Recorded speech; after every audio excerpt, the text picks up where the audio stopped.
హల్లెలూయా. ప్రార్థన చేద్దాం. దేవుని యొక్క వాక్యంలోకి వెళ్దాం. ఫస్ట్ ప్రార్థన. పరిశుద్ధాత్మ దేవుని యొక్క సహవాసం. పరిశుద్ధుడా సర్వవంతుడానికి వందనాలు స్తుతున్నా ప్రభా.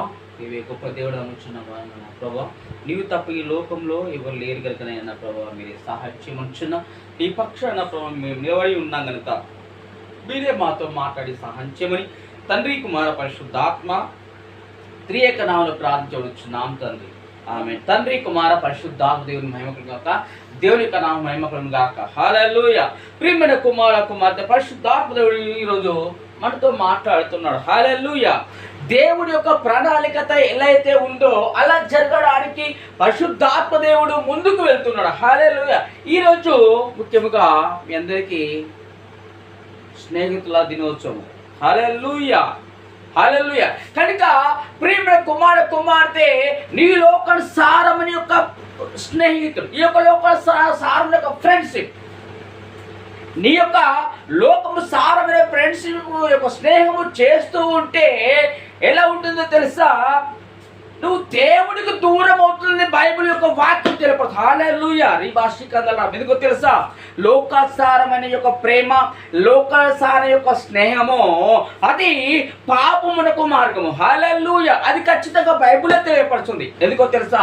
నా యందు స్తుతించు గణపరిచిన వారిని నేను నా కుమారుడుగా ఏర్పరచుకుంటున్నానని బైబిల్ తెలియపరిచినప్పుడు నువ్వు వాక్యానుసారంగా జీవించకపోతేనే ఈ లోకారం యొక్క స్నేహముతము మత్తులో మునిగి ఉన్నావు. హల్లెలూయా. ఆ స్నేహం అనే మత్తు అట పాపాని యొక్క ద్వారము తెలియపరచుడు. హల్లెలూయా. ఎందుకో తెలుసా? స్నేహితుడు అంటాడట ఈ యొక్క లోకాల్సిన యొక్క స్నేహం ఎలా ఉంటుందని. స్నేహితుడు అంటాడట, నా కొరకే నీ కొరకు నేను నా ప్రాణాన్ని ఇస్తానంటాడు. హల్లెలూయా. లేదా నీ కొరకు నేను ఏమైనా చేయగలనని అంటాడు. కానీ అదేదో తెలుసా? అపవాదన సాతాడు మాట్లాడిపిస్తున్నాడు అనే యొక్క విషయము ఈ యొక్క స్నేహం మత్తులో మునిగిన వారికి తెలియడం లేదు. ఎందుకో తెలుసా? నా ప్రియమైన స్నేహితుడే నా యేసయ్య. హల్లెలూయా. ఎందుకో తెలుసా? నా యొక్క మన కొరకే ప్రాణాన్ని త్యాగం చేసి కలువరిలో రక్తం చిందించి ఆ రక్తముతోనే మన పాపాలు కలగబడుతున్నాయి. హల్లెలూయా. ఆయనే నా ప్రియమైన స్నేహితుడు. హల్లెలూయా. అప్పుడు నా నిజమైన స్నేహితుడు నా యేసయ్య అని ముందుకడుగు ఏ అపవాదైన నిన్ను తలయకుండాను, ఏ యొక్క అపవాదైన నిన్ను ముట్టకుండాను అది దూరంగా పోతుంది. హల్లెలూయా. అది పరలోకమందుని యొక్క రక్త సంబంధం. హల్లెలూయా. అది ఒక స్నేహ బంధం. ఆ స్నేహ బంధములను కలిసి స్తుతిస్తూ ఆరాధిస్తుంటే నీ పక్కకట ఇటొక దూత ఉండేట. ఆయన సన్నిధిలో స్తుతించినప్పుడు ఇటొక దూత నీతో పాటు సమానంగా స్తుతిస్తాయట. హల్లెలూయా. హల్లెలూయా. ప్రియమైన కుమారులకు నీ యొక్క స్నేహం ఎలా ఉందో తెలుసా? దేవుని యొక్క వాక్యానుసారంగా నడిపించే యొక్క స్నేహ బంధమే కలిగి ఉన్నాయి. ఈ యొక్క లోకమైన యొక్క స్నేహం ఏంటో తెలుసా? ఏమి తిందుమో ఏమి తాగుముదుమో అంటుంది. హల్లెలూయా. ఈ లోక స్నేహం ఏంటిదో తెలుసా? అది మాట వరుసకే కానీ, ఆ మాట యొక్క నోటించి మాట వెళ్ళే మట్టికే కానీ నీకు కొరికే ప్రాణాలు ఇచ్చేవాడు ఒక్కడు లేడు. హల్లెలూయా. అవునా కదా?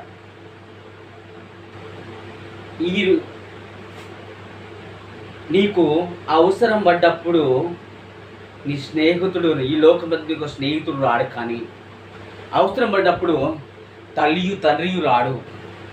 అవసరం నీ రక్త బంధువులు రాడు. కానీ నీ యొక్క పరలోకమందున్న ప్రేమతో, పరలోకమందుకు బంధముతో స్నేహము నా యేసయ్యతో స్నేహము చేస్తే నీ కష్టాల్లో, నీ నష్టాల్లో, ప్రతి ఒక్క దాంట్లో నా యేసయ్య నీ యొక్క స్నేహితుడుగా ఉండేసి నిన్ను ముందుకు అడిగి ఏర్పిస్తూ ఉంటాడు. అది నిజమైన స్నేహం. హల్లెలూయా. ఆ స్నేహం ఇచ్చింది ఎవరి దగ్గర లేదు. హల్లెలూయా. ఎందుకో తెలుసా? లోకమైన యొక్క స్నేహం పాపం మత్తులో మునగబడింది. దాన్ని నమ్మిన వారు, ఈ పాపం మత్తులో మునిగిపడ్డ యొక్క స్నేహాన్ని నమ్మిన వారు ఎప్పుడు కూడా నరకానికి పోవడమే. హల్లెలూయా. ఎందుకో తెలుసా? ఆ పాపం మత్తులో మునిగిన స్నేహం అనేది తెలుసా? ఒక స్నేహం లోకానుసారంగా నడిపిస్తుంది. హల్లెలూయా. పరలోక బంధమైన యొక్క బంధముతో కలిగిన యొక్క స్నేహము దేవుని యొక్క వాక్యం చేత నడిపించి పరలోక రాజ్యానికి దారి వెలుపుతుంది. నిన్ను స్నేహితునిగా ఏర్పరచుకుంటాడు. హల్లెలూయా. హల్లెలూయా. కనుక ప్రియమైన కుమార దేవుని యొక్క వాక్యము తెలియపరుస్తుంది.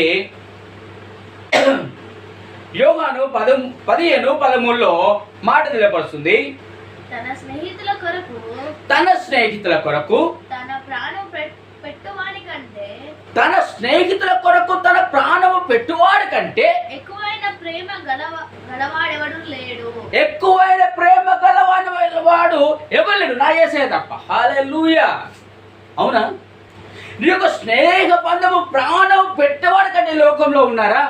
లేరు. నా యేసయ్య కంటే లోకంలో ఉన్నారా? లేదు. ఒకవేళ నువ్వు లోకంలో భూమి మీద తిరిగి నీ స్నేహము తిరుగుతూ ఉన్నావు, నువ్వు పాపము మత్తులో మునిగి ఉన్నావు అని అర్థం. హల్లెలూయా. అర్థమైనా తెలుసా? ఈ యొక్క లోకంలో స్నేహంతో చేసిన వారట బైబిల్ పక్కకు పెట్టేస్తారట. ఎందుకో తెలుసా? నీలో ఉంది పాపం మత్తుతో మునిగబడిన స్నేహం. ఈ భాషలో పరలోక రాజ్యంలో ఏముంటుంది తెలుసా? సంతోషం ఉంటుంది. హల్లెలూయా. ఆ యొక్క స్నేహము బంధము ఎలా తెలుసా? దేవుని వాక్యం చేత పట్టుకొని నడిచేవారిగా ఉండాలి. హల్లెలూయా. దేవుని యొక్క ప్రేమతో కలిసిన వాడు, దేవునితో స్నేహం చేసిన వారు జీవితం ఎలా ఉంటుందో తెలుసా? నువ్వు ఎక్కడ ఉన్నా, నువ్వు ఎవరితో కలిసినా, ఎక్కడ మాట్లాడినా శాంతి సమాధానం చేత నెమ్మది జీవితము కలిగి ఉండి నీవు దేవుని ప్రేమతో మాట్లాడుతున్నాడు. రిఖాభాషి కదలరామ. అది ఒక నిజమైన ప్రేమ. హల్లెలూయా. ఇంకో తెలుసా? నీ నోటి అబద్ధం అనేది రాదు. ఇంకో తెలుసా? నువ్వు చేసే పనులు మోసం ఉండదు. ఇంకో తెలుసా? దేవుని యొక్క సన్నిధి టైమును నువ్వు ఇచ్చేస్తా ఉంటావు. ఎందుకో తెలుసా? ఆ సమయమును వృధా చేయవు. ఎందుకో తెలుసా? ఆ వృధా వృధా అయిందంటే అర్థమేంటి తెలుసా? టైము దాటిందంటే, ఆ టైంకు రాలేదంటే అపవాదన సాతాను ఆ టైంలో నువ్వు ఆడుకుంటున్నాడు అని అర్థం. అది లోక బంధముని యొక్క స్నేహముతో కలిగిన వారి జీవితము అలా ఉంటుంది. దేవుడితో కలిగిన యొక్క స్నేహం ఎలా ఉంటుందో తెలుసా? ఎప్పుడు అనుక్షణం ప్రతిక్షణము అంతరంలో త్యాగము జరుగుతూ ఉన్నప్పుడు ఉంటుంది. ఏ అపవాద నిన్ను తాకదు. హల్లెలూయా. అది నీ చెయ్యి పట్టుకొని నడిపిస్తూ ఉంటుంది స్నేహము. దేవుని యొక్క స్నేహము. ఈ లోకబంధుని యొక్క స్నేహం నువ్వు చేపట్టి నడపడం కాదు, కానీ నడిచేది నడవంగానే ఏమవుతుందో తెలుసా? ఆ స్నేహము నటన జీవితంగా మారి ఎక్కడ లోడ ఉన్నప్పుడు దొబ్బేస్తుంది. అది ఒక స్నేహం. ఈ లోకంలో నడుచున్న ఒక స్నేహములో ఎంతోమంది మరణించారు. ఎంతోమంది స్నేహితులు మరణించారు. హల్లెలూయా. అది గమనిస్తూ దేవుని యొక్క వాక్యం చేతంగా నింపబడి కల్వరిలో రక్తం చిందించిన యేసయ్య కొరకే, ఆ యేసయ్యతో స్నేహం చేసిన వారి యొక్క జీవితము ఎలా తెలుసా? ఆయన సూచిస్తూ ఘనపరచు మాయపరచు ఉంటాయి. హల్లెలూయా. యోహాను 10:11లో నేను గొర్రెలకు మంచి కాపరిని, మంచి కాపరి గొర్రెల కొరకు మంచి కాపరి గొర్రెల కొరకు తన ప్రాణము పెట్టాను. హల్లెలూయా. అక్కడ ఏమంటున్నాడు తెలుసా? నేను గొర్రెలకు మంచి కాపరిని. హల్లెలూయా. ప్రియమైన కుమార్తె, నువ్వు గొర్రెలు కాస్తున్నావా? ఒక్క ఆత్మ నేను సంపాదించి కాస్తూ ఉన్నావా? ఉన్న ఆత్మను నాశించిపోవడానికి నువ్వు తిరుగుతూ ఉన్నావా? లోకమైన స్నేహములో లోకమైన మత్తులో నువ్వు మునిగినప్పుడు ఏమో తెలుసా? నీలో ఉన్న గొర్రెలను చెదరగొట్టుతున్న వాడవు నీవే. విశ్రాంతలా రావచ్చు. ఇప్పుడు పరిశుద్ధాత్మ దేవుడు తెలియపరుస్తున్నాడు. నీ గొర్రెలు చెల్లిపోతుందంటే అర్థం తెలుసా? నీలో లోక సంబంధిక మత్తు యొక్క స్నేహం మతంతో మునిగి ఉన్నావు. నీ యొక్క ఆశ, నీ యొక్క తలపు ఏముందంటే ఈ యొక్క లోకపు సంబంధ స్నేహంతో మునగబడి నీవు ధనము కోసమే చూస్తున్నావు. అందుకనే నీ చుట్టూ ఉన్న గొర్రెలను చెడిపోవడం కారణము కాపరి యొక్క ఎలా ఉండదు తెలుసా? కాపరి కాచువాడు దేవునితో కలిగి ఉండాలి. కాపరి కాచువాడు దేవుని యొక్క పోలికతో కలిగి ఉండాలి. కాపరి కాచువాడు దేవుని యొక్క చిత్తానుసరణ కలిగి ఉండాలి. ఇది తెలుసా? దేవునితో స్నేహం ఉండాలి. నా యేసుతో స్నేహం చేసిన యొక్క కాపరి ఎలా ఉంటుంది తెలుసా? ఆయన శుద్ధి గనపరచు ఉంటుంది. నశించిపోతున్న ఆత్మల కొరకై దగ్గరికి పోయి తప్పిపోయిన గొర్రె పిల్లను రక్షించినట్టుగా నీవు నీ గొర్రె పిల్లను రక్షించడానికి సిద్ధంగా ఉంటావు. అందుకే ఏమన్నా తెలుసా? నేను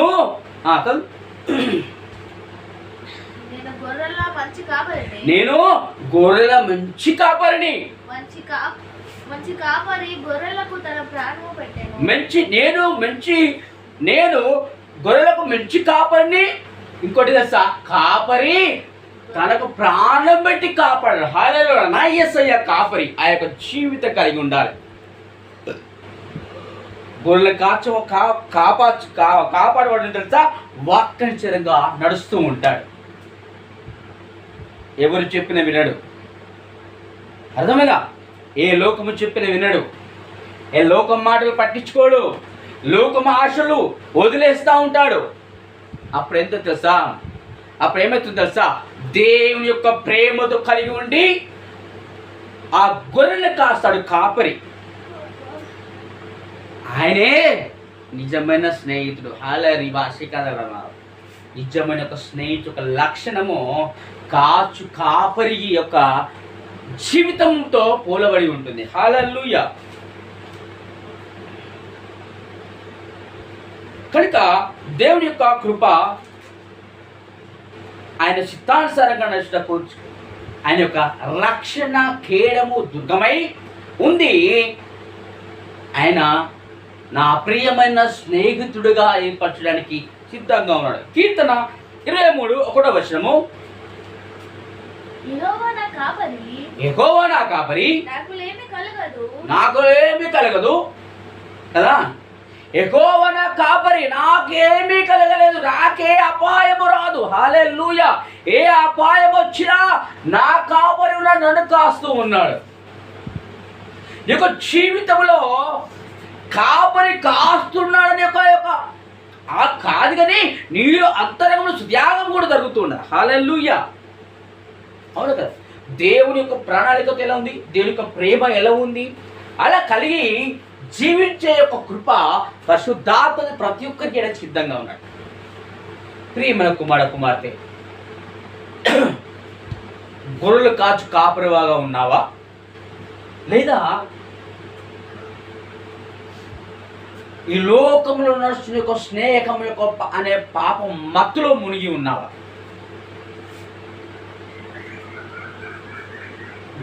గొర్రెలు కాచే ఒక కాపరి గొర్రెలు చెడిపోతున్నాయంటే అర్థం ఏంటి తెలుసా? గొర్రెది కాదు, కాపరిదే. ఎందుకో తెలుసా? లోకం మత్తులో మునిగి ఉన్నప్పుడే నీవు కాపరిని, నువ్వు గొర్రెలను మర్చిపోతున్నావు అంతే. ఈరోజు పరిశుద్ధాత్మ నిలబడుతున్నాడు. ప్రియమైన కుమార్తె, నువ్వు కాపరిగా గొర్రెల కాపరిగా ఉన్నావేమో, ఇక స్నేహితునిగా ఉండి గొర్రెల కాపరితో ఉన్నావేమో, ఈ లోకమైన స్నేహం యొక్క మత్తులో మునిగి ఉండి గొర్రెల కాపరిలో ఉన్నావేమో.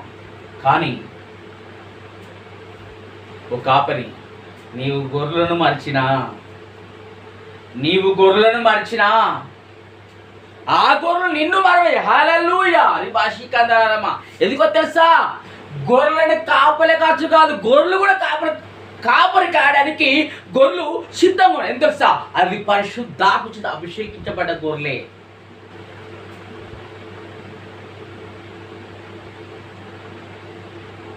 ఆయన అనుక్షణము ప్రతిక్షణము గొర్రెల పైన యొక్క ఆత్మను దించి ఉన్నాడు.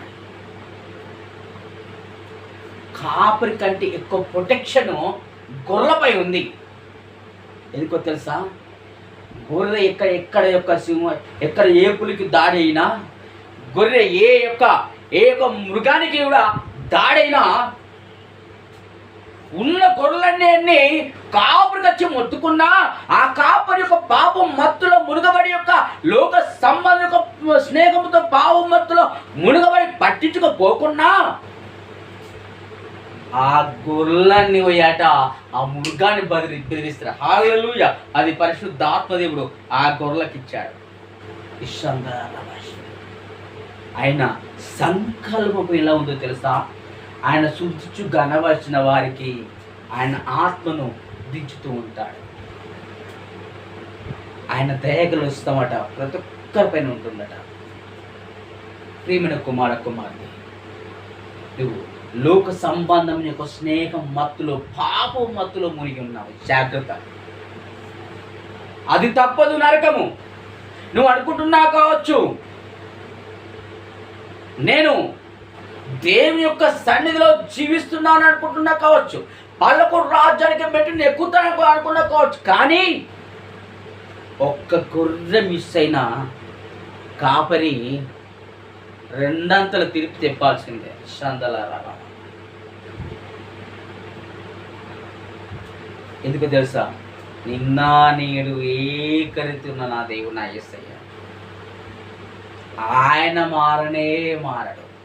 పరిశుద్ధాత్మ యొక్క ఆస్తల చేత, పరిశుద్ధాత్మ యొక్క శక్తి చేత ఆయన అభిషేకించాడు. ఆ అభిషక్తునము నీలో ఉన్న నీలో అభిషక్తిని దూరము చేసి ఉన్నావు. ఆ దూరము చేసినప్పుడు లోకమని యొక్క స్నేహ మత్తులో మునిగి ఉన్నావు, ఆ పాపంలో పడి ఉన్నావు.